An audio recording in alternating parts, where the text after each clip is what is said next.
Welcome to the only honest NFL power ranking show. I am Brandon Perna, your dumb but very sexy football host. How is this power rankings different or better than all of the other ones? Well, it's because of this terrifying curse wheel behind me. I spin it at the end of the show, it curses a team, and without fail, that team loses. It's nearly perfect this season. Last week it got crazy. I spun 2 wheels, which ultimately cursed 3 teams. The Eagles, Saints, and Seahawks. All 3 lost in one weekend. So stick around to see if your team gets cursed. Let's start in heaven. That's right, my sweet Mayo man. You now have an injury, Will, so in heaven, God will call you into his bedroom, where he'll ask you to derobe, and then proceed to fill you with his healing light as he rubs mayo all over your shoulder. God does not work in mysterious ways. He works like a creep. Look, I'm a little conflicted with Will Levis because I really, really want him to figure it out, but I also do not want his weekly comedy hits to stop. They're too good. In hell, I've got the Jaguars. You're the only winless team in the NFL. A bad look for a team with a Super Bowl winning head coach, a first overall pick at quarterback that you just paid, and a first overall pick on defense. And it must really sting to see Aiden Hutchinson have 40 QB pressures this season, nearly double the next guy. It must really burn knowing Kyle Van Noy and Jadeveon Clowney have one more quarterback pressure than Trayvon Walker this season. In purgatory, all of the teams that think Davante Adams will turn them into a legit contender. His coach, Antonio Pierce, liked to post about the team trading him. There was also a report about a social media post involving Davante's status with the team that you'd liked. I was wondering if you could address that. Yeah, Davante's dealing with a hamstring. He's rehabbing, and the rest of us are focused on Denver. Then reports are saying the Raiders are reaching out to trade partners, and my fear is the Raiders might be one of the 2 teams dumb enough to trade him to the Chiefs. The other, of course, being the White Sox. Now, Adams then officially asked for a trade via Ian Rappaport. I broke that down here. But according to BetOnline, the odds for Adams' next team goes like this. From least to most likely, the Seahawks, Falcons, Saints, Steelers, Bills, Ravens, Chiefs, and Jets. Seeing the Chiefs so high makes me think the betting world is just straight up taking advantage of Chiefs fans. And I approve this message. Number 12. Yep, here we go. The Broncos staying firmly at 12. Now, if you think I am biased by putting them there, then I suggest you create the greatest power ranking show on YouTube, find yourself a magic curse wheel, and then take them off yourself. Until then, God bless Bo Nix, and God bless 1977, the uniform year the Broncos are throwing back to this week. Good news, after that scary hit to the back during the game, Tyler Bidet will be okay. He may land on IR, but it looked like it could have been a lot worse. Also, I don't mind Sean Payton being feisty with the media, but you don't need to be a weird dick when they're asking about injury updates, Sean. I said, I'm not... Giving you an opportunity. No, I don't need an opportunity at my press conference. I'm good. I don't want to discuss injury. I Is just that want okay? to see if he's going on the plane. Yeah, we'll see. All right. I hyped up the Denver D last week, and I'm going to do it again because they got even better. Zach Allen trails only Aiden Hutchinson for the most quarterback pressures this season. Outside of Allen, Denver's QB pressures are really getting done by way of committee. Jonathan Cooper has had a really nice season with 3 sacks and 18 pressures. JFM now has 2 sacks, and while there may not be any stars up front, they are gritty as hell. And guess what else has been good? We're gotten better every week. The Broncos' offensive line, which is now 4th best for pressure rates this season. Bo Nix was not the Broncos' leading rusher last week. It was a running back, and Javonte Williams and Jaleel McLaughlin had their best games running the ball. Denver needs to build on that until we know who Bo Nix really is as a quarterback. This team feels like a group that's gelling and has each other's backs. We got 53 scrappers out there, all right? Coming in at 11.5, Sean McVay, literally turning into me by mashing 2 words together. With just some of the different competition, I'm combining words now. Competitty. 11, the 49ers and Packers. I know you 2 teams love each other, so I put you together here. Christian McCaffrey dealing with an Achilles tendonitis in both legs now. His timeline for a return is November to nobody fucking knows. But Jordan Mason is 2nd in rushing yards in the NFL at 447. Brock Purdy, second in passing yards at 1,130, and he still averages a league best 9.3 yards per attempt. He's done that without getting a touchdown or more than 48 yards from receiver Brandon Ayuk. I think their offense is fine, and I mostly believe their defense will improve as the season continues. For the Packers, I feel like Jordan Love spent one half of football calibrating, and then he started to trust his knee in the second half. A division loss is a big deal, but I'm guessing we see Green Bay flip the switch with 2 winnable games against the Rams and Cards coming up. Also, Xavier McKinney doesn't have just a pick in every game this season. He leads the league in interceptions, coming in at 10.5. Competiti.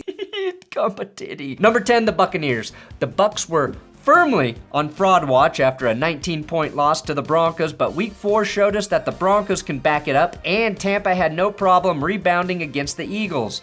What's most impressive about their 3-1 start is that they've done it without all-pro safety Antoine Winfield Jr. in the last 3 games. The Bucs have been really banged up on defense, and it doesn't help that they've got a short turnaround for a Thursday night battle. The sickest burn I saw was in the Bucs Reddit in regard to the Davante Adams trade request. Mike Evans is really the new Larry Fitzgerald. Number 9, the Steelers. Now, before last Sunday, the Steelers had an 11-10 record versus their old friend Joseph Flacco. Technically, it's still 11-10, but they were spiritually defeated by the former Ravens QB, which belatedly brings perfect equilibrium to that classic Ravens-Steelers rivalry from days of yore.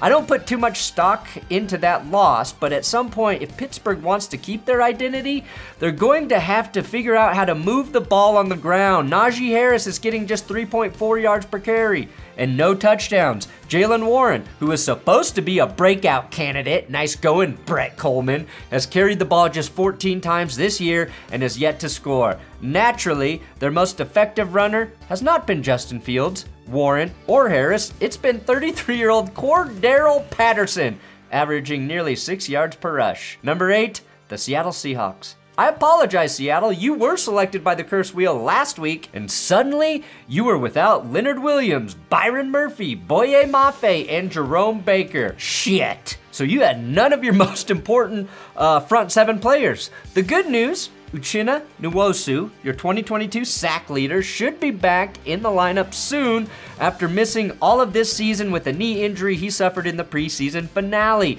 A huge reason Jared Goff was perfect on Monday night was these key missing pieces, right? Going against a great, albeit also injured Lions line. Now, I talked about how good Kenneth Walker is in winners and losers, and I think if healthy, the only back better right now might only be Derrick Henry. But I was also impressed with one Geno Smith in the Seahawks loss. He was under pressure all night and just found ways to make plays. He was pressured on 37 dropbacks. Given he threw it 56 times, still, his 395 passing yards were the most for any QB this year. I think his arm talent is a little underrated, and I think he gets the win if his defense was at just 90% strength. Coming in at 7.5. Competiti. Number 7, the Bills. Now, Josh Allen may have had a rough outing, but he still did a Josh Allen thing, didn't he? He completed a 52-yard pass while being less than a yard away from the sideline. Part of me hates that they fucking track this, but part of me loves this nerd shit. That's his 6th completion right before he goes out of bounds. Josh Allen is also the only quarterback to start all 4 games this season and not throw an interception. That comes as a bit of a shock, especially considering he had the second most picks a year ago with 18. Now, I'm not especially concerned about the Sunday night loss to the Ravens. It was not ideal, but that's a tough place to play against a Baltimore team that just hit their stride. The question now becomes whether or not Buffalo reacts to that loss with a big move, perhaps reaching out, perhaps to the Raiders for Davante Adams, perhaps. Sounds like a lot of fun, doesn't it? But it doesn't really fix the fact that their defense is allowing 5.7 yards per carry, dead last in the league. Maybe their resources are better used somewhere else. But again, it sounds so fucking fun. Of course, right when he was starting to regain his old form, the NFL suspended Von Miller 4 games for violating the league's personal conduct policy, which stems from a domestic violence incident where charges were ultimately never filed. It's just good to see the NFL is policing everyone but the Chiefs. Number 6, the Texans. Now, the Jets caught a lot of heat for having 4 to 5 false start penalties against the Broncos, but Houston, you're actually number 1 this season for the most false starts with 12. The Texans are a 3-1 team that kind of feels disappointing for some reason, like they've been underachieving with that record. They've won 3 of 4 despite a point differential of -15, making them the only division leader in the NFL that's actually been outscored this season. I'm not sure if that changes this week because they're hosting the Bills on Sunday, a team that's still plus 39 despite losing by 25 points the last time we saw them. We also get that sweet, sweet Stephon Diggs revenge game.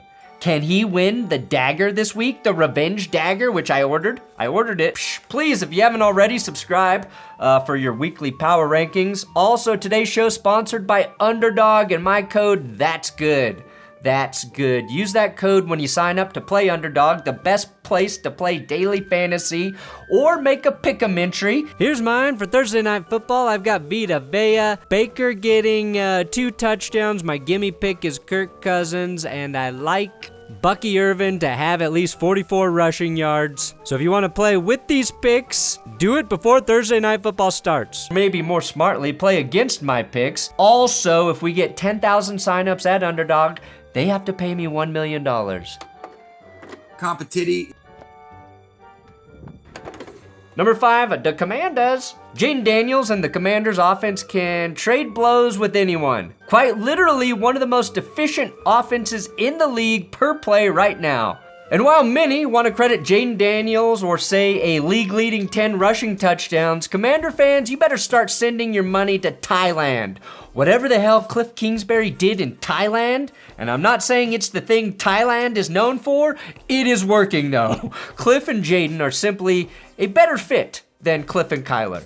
Here's what needs to change though. Washington's defense must get into the middle of the pack on a per-play efficiency basis, just overall, okay? Otherwise, you're going to look like the weird team on this chart. 357 passing yards per game allowed, 25.5 points per game allowed. You're approaching Dolphins territory, Washington. Number 4, the Lions. Nobody beats Goff. Amon Ra, ra ra ra. Nobody beats Goff. Amon Ra, ra ra ra. Nobody beats Goff. Amon Ra, ra ra ra. Nobody beats Goff. Amon Ra, ra ra ra. Nobody beats Goff. Amon Ra, ra ra ra. Nobody beats Goff. The better the Lions get, the more annoying I will become. All right. Here's where you need to improve. Your tackling still sucks, Detroit.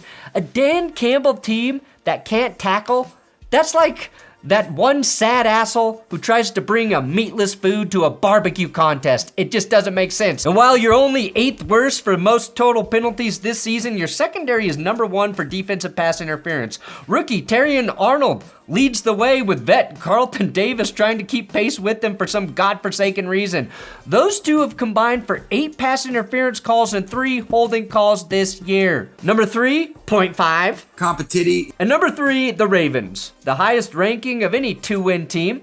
I think John Harbaugh was just trying to calibrate the first 2 weeks because Derek Henry now has 480 rushing yards, most in the league, 24 and 25 carries in the last 2 outings, exactly where you want to be with King Henry. Ronnie Stanley is dominated at tackle, earning the best pass block win rate in the league right now, which is easier to do when Lamar's only passing 15 and 18 times the last 2 games. Hell, rookie corner Nate Wiggins might be on pace for Defensive Rookie of the Year. He hasn't allowed a touchdown this season. Sure, he wasn't good against Dallas, but against Kansas City and Buffalo, 2 good quarterbacks, he gave up a combined 2 catches for 6 yards. I have to pat myself on the back for Kyle Van Noy, who was 2nd in the NFL for sacks at 6. He has 7 tackles for a loss, and I was begging the Broncos to sign him during the 2023 offseason.